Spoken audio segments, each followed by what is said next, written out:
Daddy was very quiet and unassuming. He wasn't a conflictual person.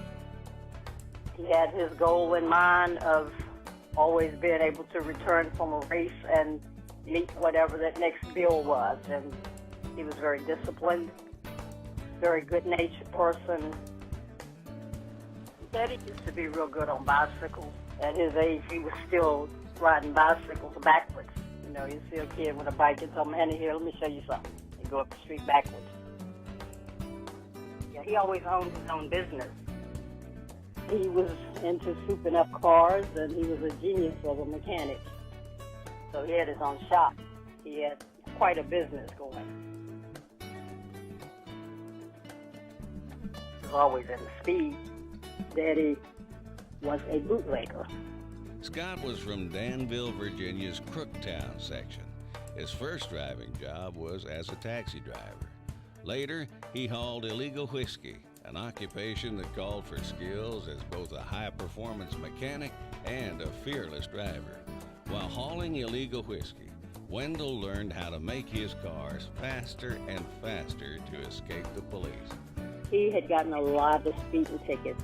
They were having a race here in Danville, Virginia, our home, and they wanted to try to get a crowd at the track. And there was this one officer who decided that he knew someone, you know, who may be able to help with that, because they always had a hard time trying to catch Daddy. Daddy agreed to do it, you know, and he loved the speed, and he saw it as a way to try to provide for his family in addition to working out of his shop. And that's how it came about. Daddy started in NASCAR, and first race was March 4th, 1961. NASCAR wouldn't supply him with a pit stop team and the necessary equipment needed to maintain his race cars. Not only did he face racism in a sport dominated by whites, he had a goal to drive, and he had the determination to accomplish his goals despite all the challenges he faced. Daddy would work to 2, 3 o'clock in the morning, have himself timed to get to whatever track by deadline time when you had to sign in. And he would be so tired. We may have stopped several times for gas, food, and whatever, and he may have never even woke up during a long trip. My mom, she always made sure he carried actual meals, you know, at the tracks and while traveling. Daddy was very, very light-skinned, so he could very easily pass, you know, for not being a black person. So he would be able to get in places that the rest of us couldn't. You know, couldn't always stay at certain hotels, couldn't eat in most restaurants. Prejudice, you know, the racism, certainly the financial struggle of not being able to afford compatible equipment.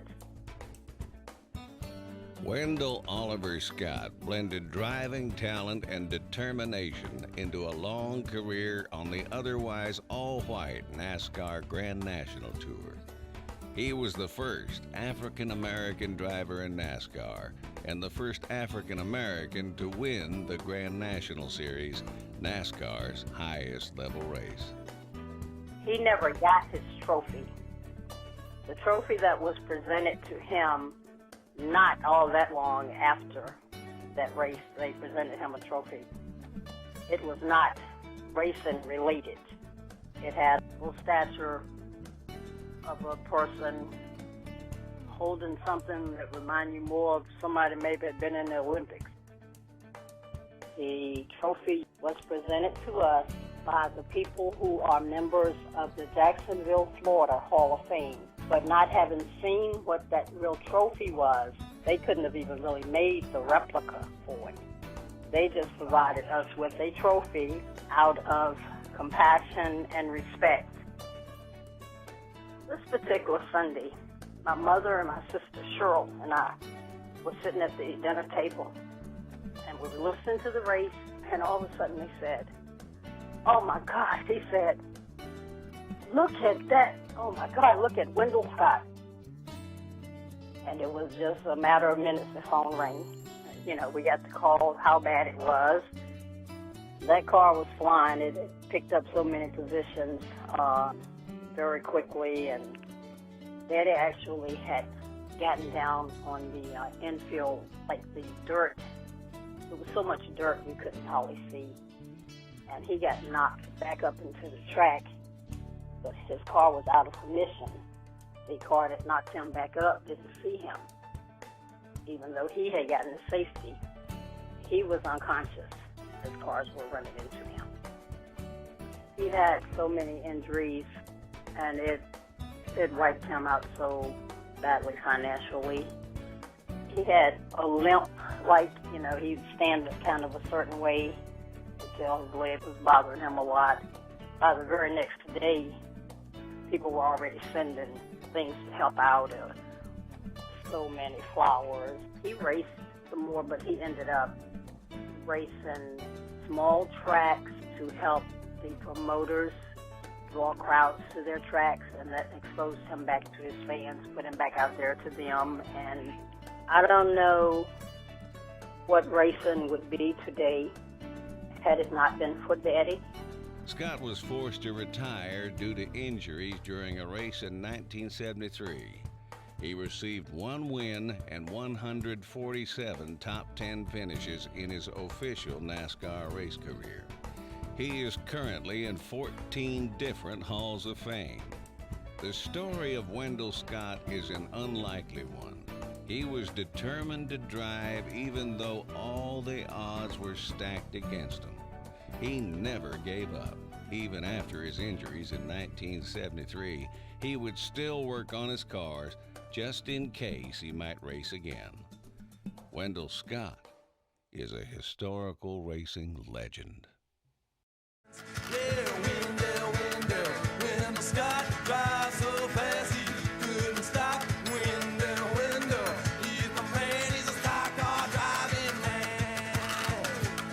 Don't wanna work in the mill, pick no back up, still don't wanna ride flat, yeah. Lane number 34 on his door, make a big noise throughout the South. Well, because he was black, they said, Wendell, get back. Oh, you shouldn't even try. They were mighty surprised when they seen with their eyes Wendell passing them by. It was a Martinsville, Reedsville, Danville dirt track. Wendell telling them wild.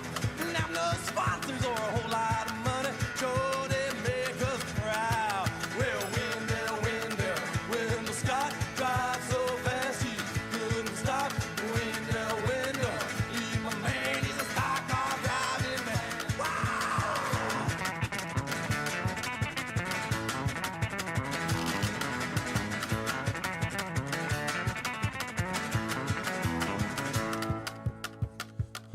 Oh, 90 miles an hour, like on 97. Tires are starting to squeak. Richard Pettit, y'all, but all them guys thought they was in a dream. But way up ahead underneath the checkered flag,